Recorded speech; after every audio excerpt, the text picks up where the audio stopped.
ಕಾಂಗ್ರೆಸ್ ಮಿತ್ರರಿಗೆ ಪ್ರಜಾಪ್ರಭುತ್ವದ ಅರಿವೇ ಇಲ್ಲ. ಎಂತ ಮಟ್ಟದ ಪರಿಸ್ಥಿತಿ ಅಂದ್ರೆ ಪ್ರಜಾಪ್ರಭುತ್ವದ ಅರಿವೇ ಇಲ್ಲ. ಯಾಕೆಂದ್ರೆ ಮಂಜುನಾಥ್ ಅವ್ರನ್ನ ಯಾರು ಮನೆಯಿಂದ ದರ ಅಂತ ಹೇಳ್ಕೊಂಬಂದ್ ಎಲೆಕ್ಷನ್ ಇಲ್ಲಿ ಅಂತ ಹೇಳ್ತಾ ಇಲ್ಲ, ಅವ್ರು ಇಷ್ಟಪಟ್ಟು ಬಂದಿದ್ದಾರೆ. ಏನ್ರಿ ಮಾತಾಡ್ತೀರಿ, ಏನ್ರಿ ಮಾತಾಡ್ತೀರಿ? ಅಲ್ಲಲ್ಲ ಏನ್ ಮಾತಾಡ್ತೀರಾ? ಅಟ್ಲೀಸ್ಟ್ ಒಂಚೂರು ವ್ಯವಧಾನ ಬೇಡ. ಅಲ್ಲ ಈ ದೇಶ 70 ವರ್ಷ ಆಳಿದಿರಿ, 70 ವರ್ಷ ಆಳಿದೀವಿ ಅಂತ ಹೇಳ್ಕೊಂಡು ತಿರುಗ್ತೀರಿ. ನಾಚಿಕೆ ಆಗ್ಬೇಕ್ರಿ. ಇಂಥ ಹೀನಾಯ ಪರಿಸ್ಥಿತಿಯಲ್ಲಿ ಒಬ್ಬ ವ್ಯಕ್ತಿ ಮುಖ್ಯಮಂತ್ರಿಗಳು ಸರಿ ಏನ್ ಮಾಡ್ಬೇಕು ಅಳ್ತಾ ಇದ್ದಾರೆ ಅನ್ನುವಂತ ಮಾತನ್ನ ಹೇಳ್ತಾ ಇದ್ದಾರೆ. ಏನ್ ಹೇಳ್ತಾ ಇದ್ದಾರೆ? ನಿಮ್ಮ ಹತ್ರ ಹೇಳಿದ್ರ? ಖಂಡಿತ ಹೇಳಿದ್ದಾರೆ. ನಿಮ್ಮ ಹತ್ರ ಹೇಳಿದ್ರ? ನಿಮ್ಮ ಹತ್ರ ಹೇಳಿದ್ರ? ನಿಮ್ಮ ಹತ್ರ ಹೇಳಿದ್ರ? ಯಾರು ಹೇಳಿದರೆ ಹೇಳ್ತಿದ್ದಾರೆ ಅವಲ್ಲ. ನಾವು ಬಾಬಾಲಾಲ್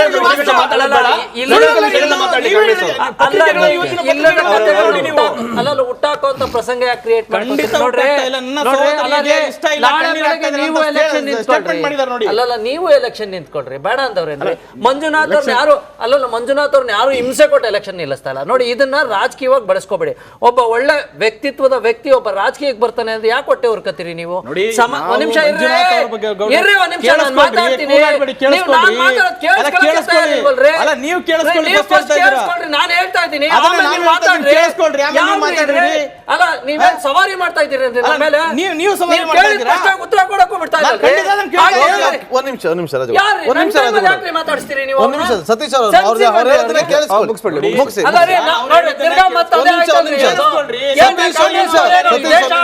ನಮ್ಮಲ್ಲಿ ಸವಾರಿ ಮಾಡ್ತಾರ? ನಮ್ಮ ಕ್ಯಾಂಡಿಡೇಟ್ ಬಗ್ಗೆ ಮಾತಾಡೋ ಅಧಿಕಾರ ನಿಮ್ಗೇನಿದೆ ಅದನ್ನ ಫಸ್ಟ್ ಹೇಳಿ. ನಮ್ ಕ್ಯಾಂಡಿಡೇಟ್ ಮಾತಾಡೋರೆ ನಾನ್ ಮಾತಾಡಿದ್ದೀನ? ಮತ್ ಮಾತಾಡ್ಲಿಲ್ವಾ? ಏನ್ ಮಾತಾಡ್ದೆ? ನಾನ್ ಹೇಳ್ತಾ ಇರೋದು ನಿಮಗೆ ಒಬ್ಬ ಡಾಕ್ಟರ್ ರಾಜಕೀಯಕ್ಕೆ ಬರ್ತಾನೆ ಅಂದ್ರೆ ಸಹಿಸಲ್ಲ ಅಂದ್ರೆ ಇನ್ಯಾವ ಮಟ್ಟದ ಒಂದ್ಸ ರಾಜಕೀಯ ಕೇಳಿದ್ರೆ ಕಾಂಗ್ರೆಸ್ ಅಸಹ್ಯ ಆಗ್ತಾ ಇದೆ.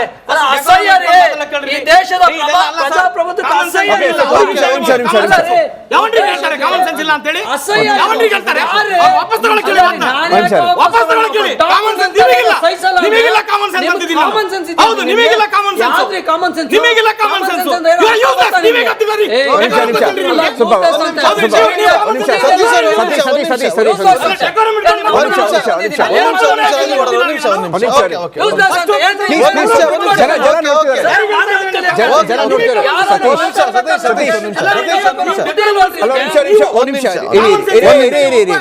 ನೋಡ್ರಿ, ಒಬ್ಬ ಪ್ಯಾನಲಿಸ್ಟ್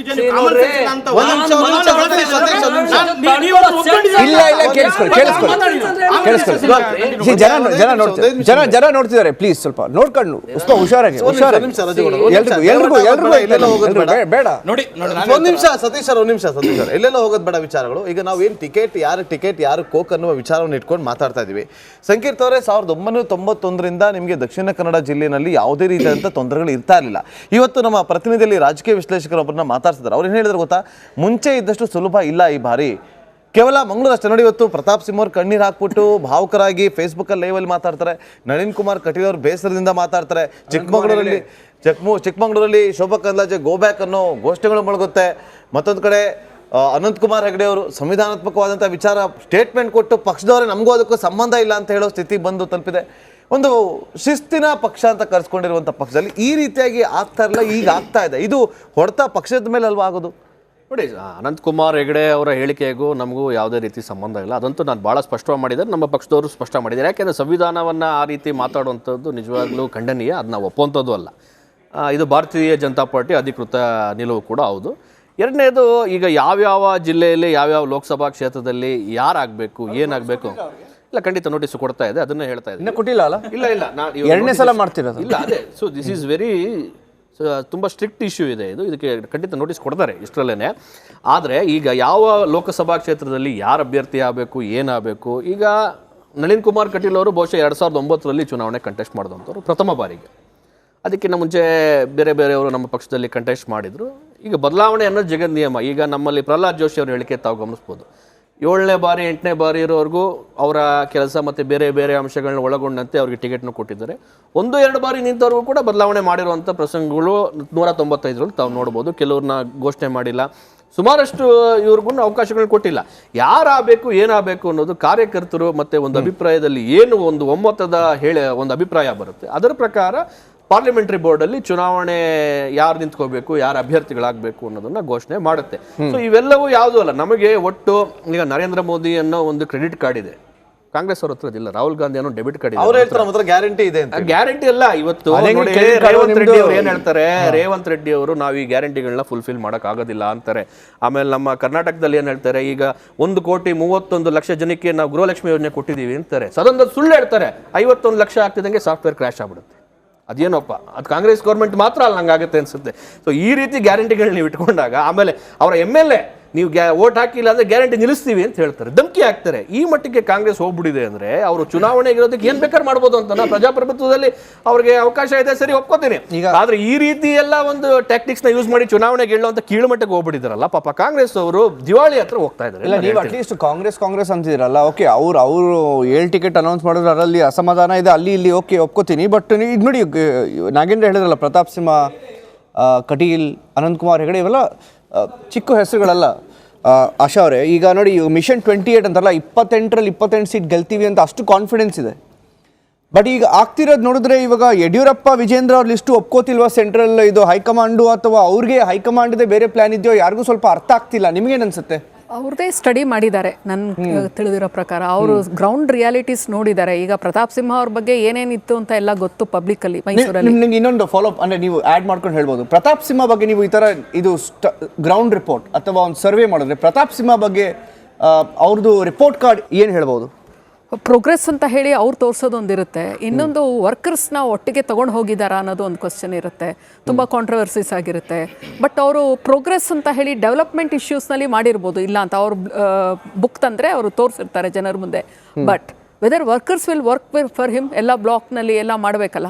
ಸೊ ಹಾಗಾಗಿ ಒಂದು ರಿಸ್ಕ್ ತಗೊಳ್ಳದೆ ಒಬ್ಬ ಎಲ್ಲರೂ ಇಷ್ಟಪಡುವಂಥ ಒಬ್ಬ ವ್ಯಕ್ತಿನ ಹಾಕಿ ಈ ಸತಿ ಗೆಲ್ಲಿಸ್ಕೊಂಡು ಹೋಗೋಣ ಅಂತಲೂ ಇರ್ಬೋದು ಅವ್ರಿಗೆ. ಆಮೇಲೆ ಶೋಭಾ ಕರಂದ್ಲಾಜೆ ಅವರು ಯೂನಿಯನ್ ಮಿನಿಸ್ಟರ್ ಆದಮೇಲೆ ಅವ್ರು ಎಷ್ಟು ವಿಸಿಟ್ ಮಾಡೋಕ್ಕಾಯ್ತು ಅವ್ರ ಕಾನ್ಸ್ಟಿಟ್ಯೂನ್ಸಿನ. ಮತ್ತು ಯಾವ್ದಾದ್ರು ಒಂದು ಲವ್ ಜಿಹಾದ್ ಅಂತ ಏನೋ ಒಂದು ಆ ಥರದ ಕೇಸ್ ಬಂದಾಗ ತುಂಬ ವೋಕಲ್ ಆಗ್ತಾ ಇದ್ರು.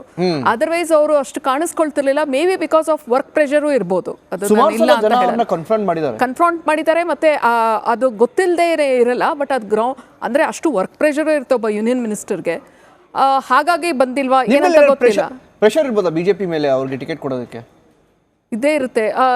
ಮಾತಾಡಬಾರ್ದು ಅಂತ ಯಡಿಯೂರಪ್ಪನವರೇ ಒಂದಿನ ಹೇಳಿದ್ರಲ್ಲ, ಶೋಭಾ ಕರಂದ್ಲಾಜೆ ಗೋ ಬ್ಯಾಕ್ದೆಲ್ಲ ಆದಾಗ, ಇಲ್ಲ ನೀವು ಮಾತಾಡೋ ಹಂಗಿಲ್ಲ ಅವ್ರಿಗೆ ಸಿಗುತ್ತೆ ಅಂತ ಹೇಳಿದ್ರಲ್ಲ.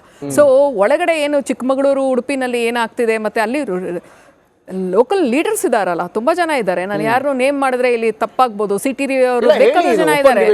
ಸಿ.ಟಿ. ರವಿ ಅವರು ತುಂಬಾ ಜನ ಆಸ್ಪಿರೆಂಟ್ಸ್ ಇದ್ದಾರೆ ಅಲ್ಲಿ. ಇವತ್ತು ಹೆಗಡೆ ಅವ್ರು ಬಂದ್ಬಿಟ್ರೆ ಇಮೇಜ್ ವೈಸ್ ಅವರು ಚೆನ್ನಾಗಿದ್ರು ಅಂತ ಕಾಂಗ್ರೆಸ್ನಲ್ಲಿ ಅವ್ರನ್ನ ಪುಷ್ ಮಾಡಕ್ ನೋಡಿದ್ರು. ಅವ್ರು ಕಂಟೆಸ್ಟ್ ಮಾಡ್ತಾರೋ ಇಲ್ವಾ ಇನ್ನೂ ಗೊತ್ತಿಲ್ಲ. ಅದಕ್ಕೆ ನೋಡಿ, ಒಬ್ರು ಬೆಟರ್ ಇಮೇಜ್ ಇರುವಂತಹ ಪೂಜಾರಿ ಅವ್ರ ಹೆಸರು ಈಗ ಬರ್ತಾ ಇದೆ. So I think lot of calculations ಆಗ್ತಾ ಇದೆ. ಆ ಇಮೇಜನ್ನು ಯಾರು ಕೆಡಿಸ್ಕೊಂಡಿಲ್ವೋ, ಎಲ್ಲಿ ಅವ್ರಿಗೆ ಆರಾಮಾಗೆ ನಾವು ಇಲ್ಲಿ ಪಾರ್ಟಿ ಹೆಸರು ಹೇಳ್ಬೋದು, ಇಲ್ಲ ಕ್ಯಾಂಡಿಡೇಟ್ ಹೆಸರು. ಬಟ್ ಅನ್ಫಾರ್ಚುನೇಟ್ಲಿ ಇವತ್ತು ಯಾವ ಕ್ಯಾಂಡಿಡೇಟು ಸಿಟ್ಟಿಂಗ್ನವರು ಫೈಲ್ ಅಂಡ್ ಫರ್ಗೆಟ್ ನಾಮಿನೇಷನ್ ಅನ್ನೋ ಥರದಲ್ಲಿ ಇಲ್ಲ ಇವತ್ತು. ಎಲ್ಲರೂ ಮತ್ತೆ 2 months ಸಮ್ಮರಲ್ಲಿ ಇನ್ನೂ ಟಿಕೆಟ್ಗಳು ಅನೌನ್ಸ್ ಆಗಿಲ್ಲ. ಆಗಿರೋ ಕಡೆ ಸಮಾಧಾನಗಳ ಪಡಿಸುವಂತ ಕೆಲಸಗಳು ಆಗ್ತಾ ಇದೆ. ಈ ಟಿಕೆಟ್ ಅನೌನ್ಸ್ ಆಗೋದಕ್ಕಿಂತ ಮುಂಚೆ ಈ ಅಸಮಾಧಾನಗಳನ್ನ ತಣಿಸಿದ್ರೆ ಒಳ್ಳೇದಾಗತ್ತಾ, ಅಥವಾ ಇದು ಇನ್ನೂ ಕೂಡ ಈಗ ಕಂಟಿನ್ಯೂ ಆಗುತ್ತಾ? ಒಳಪೆಟ್ಟಂತೂ ಬಿದ್ದೇ ಬೀಳುತ್ತಾ? ಇಲ್ಲ, ಎಲೆಕ್ಷನ್ ಟೈಮಲ್ಲಿ ಏನಾಗುತ್ತೆ ಅಂದ್ರೆ ಇದೆಲ್ಲ ಮಾಮೂಲಿನೇ. ಈ ಸತಿ ಅಂತ ಇನ್ನೂ ಬೀದಿಗೆ ಬಂದು ರಾಮಾಯಣ ಆಗಿಲ್ಲ. ಯಾಕಂದ್ರೆ ಇದು MLA ಸೆಲೆಕ್ಷನ್ ಆಗಿದ್ರೆ ಆಗಿರೋದು. MP ಸೆಲೆಕ್ಷನ್ ಅಲ್ಲಿ ಆ ಮಟ್ಟಕ್ಕೆ ಹೋಗಿಲ್ಲ ಕರ್ನಾಟಕದಲ್ಲಿ ಯಾವತ್ತು. ಈ ಸತಿನೂ ಅದು ಆಗೋದಿಲ್ಲ. ಬಟ್ ಇಮೇಜ್ ಅಂತ ಒಂದಿರುತ್ತಲ್ಲ ಪಾರ್ಟಿದು, ಅದು that may be dented. But prospectus ಎಲ್ಲ ಮೋದಿ ಅವ್ರು ನೋಡ್ಕೊಂಡೇ ಓಟ್ ಹಾಕೋದು.